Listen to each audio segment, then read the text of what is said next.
The tree lighting tradition started at Campus Martius Park 21 years ago. It began really as a small gathering of 2,000 folks, and it's evolved now in 2024 to be a massive weekend festival.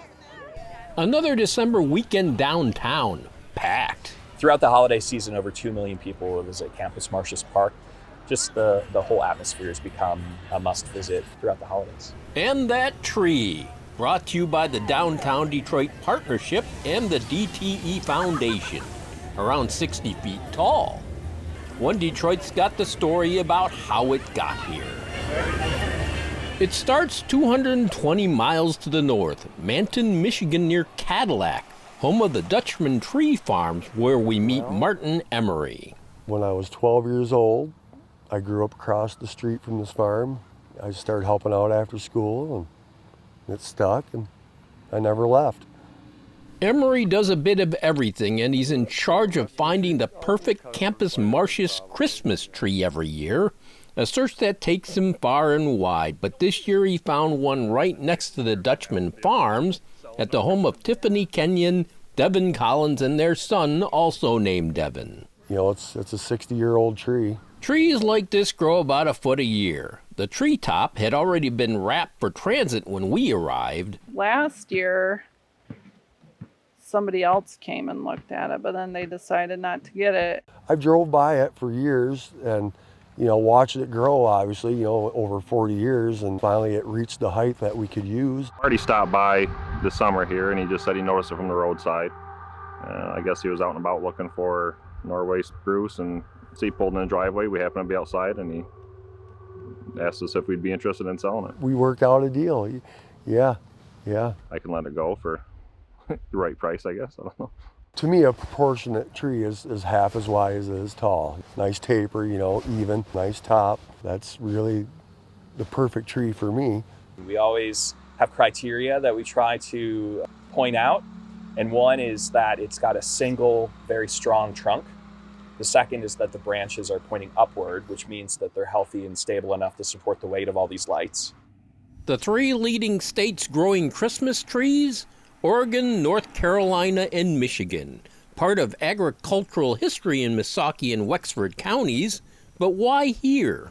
The climate, for one thing, the hilly terrain and sandy soil is very good for growing Christmas trees. This is a 70-year-old plantation, maybe older. Every year we expand just a little bit more. Dutchman ships hundreds of thousands of trees each year. We're big with Lowe's and Home Depot are like two of our best customers. We used to put them in shipping containers, send them to Bermuda. I think one time we may have sent them to Panama one time.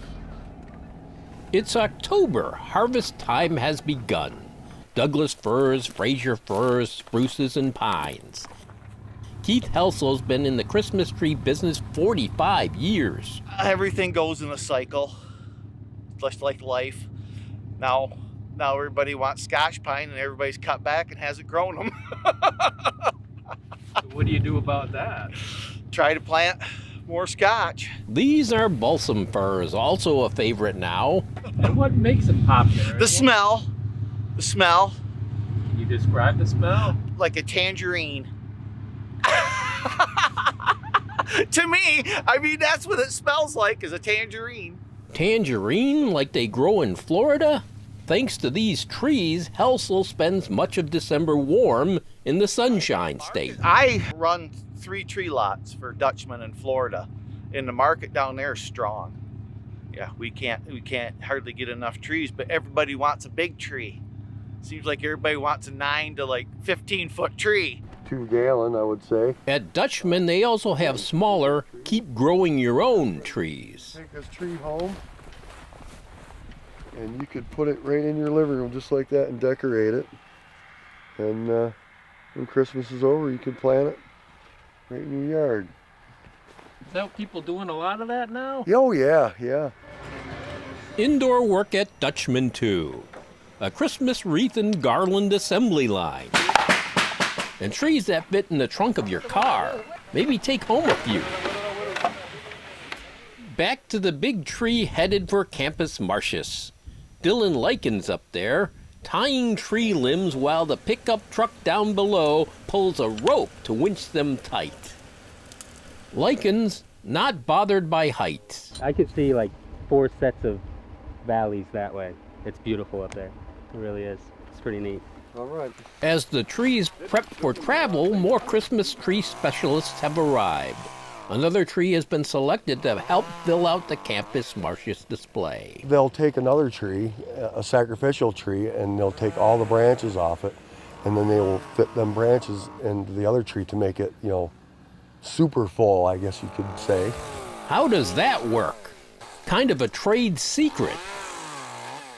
A drizzly November 5th, crane on site. First, a ride up top to lasso the beast. Some ceremonial chops, then on to business. Today's harvest, that one big tree.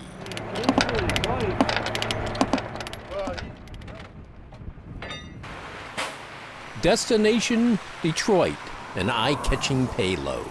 Oh yeah, you get a lot of people looking, but the one you don't want looking is the state DOT. We don't need him looking at us. You're not supposed to be anything over the edge of the trailer.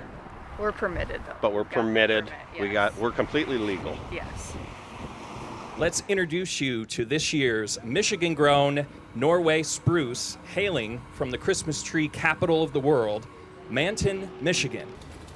Over the next 2 weeks, will be installed and decorated by a crew of 10 experts and adorn it with more than 25,000 LED lights, hundreds of oversized ornaments, and a 7-foot star on the top. Late November, the festivities commence. Despite peak season up north, for the first time, Martin Emery has gotten away to see what's become of what he started. It is like Times Square here, you know. It's a big thing. 3, 2, 1. Yeah, you know, it really turned out great. You know, it's awesome, you know, an honor. You know, people of Detroit, state of Michigan, I couldn't be happier. What the world always needs is a real Christmas tree, and that's as real as it gets.